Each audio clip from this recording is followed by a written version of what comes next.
Exclusive. ఇండస్ట్రీలో star హీరోలతో సినిమాలు చేయడమే కాదు, కొత్త వాళ్లతో మ్యాజిక్ చేసి బ్లాక్ బస్టర్ కొట్టడం కూడా దర్శకులకి పెద్ద సవాలే.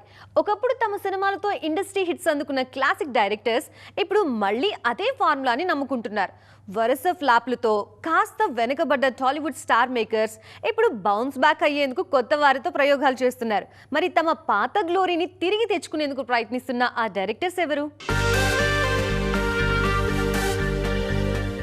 ఒకప్పుడు టాలీవుడ్ స్క్రీన్ మీద క్రియేటివ్ డైరెక్టర్ గా తనకంటూ ఓ స్పెషల్ క్రేజ్ తెచ్చుకున్నారు కృష్ణవంశీ. నిన్నే పెళ్లాడతా, సింధూరం, మురారి, ఖడ్గం లాంటి అద్భుతమైన సినిమాలు తీసిన ఆయన ఆ తర్వాత వరుస ఫెయిల్యూర్స్ తో కాస్త వెనుకపడ్డారు. అందుకే ఇప్పుడు మళ్లీ బౌన్స్ బ్యాక్ అయ్యేందుకు కొత్త వారితో ఓ సినిమా ప్లాన్ చేస్తున్నారు.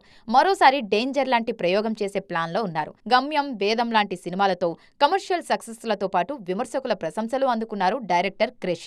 కంచే, గౌతమిపుత్ర, శాతకర్ణి లాంటి హిట్స్ ఉన్నా ఆ తర్వాత ఆ జోరు కంటిన్యూ చేయలేకపోయారు. వరుస ఫెయిల్యూర్స్ ఆయన్ని రేసులో వెనక్కి నెట్టాయి. ప్రస్తుతం ఆయన సైలెంట్ గా కొత్త వారితో ఓ సినిమా చేస్తూ మళ్లీ సక్సెస్ ట్రాక్ లోకి వచ్చే ప్రయత్నాల్లో బిజీగా ఉన్నారు. ఆనంద్, గోదావరి సినిమాలతో తన మార్కు చూపించిన శేఖర్ కమ్ముల హ్యాపీ డేస్ తో సెన్సేషన్ క్రియేట్ చేశారు.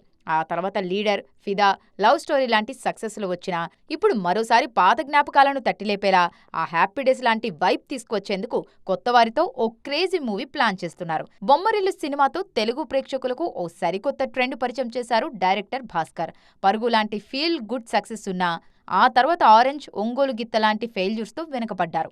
మోస్ట్ ఎలిజిబుల్ బ్యాచులర్ సినిమాతో మోడర్న్ యూత్ ను ఆకట్టుకుని బౌన్స్ బ్యాక్ అయ్యే ప్రయత్నం చేసినా ఇంకా పూర్తి స్థాయిలో ఫామ్ అందుకోలేదు.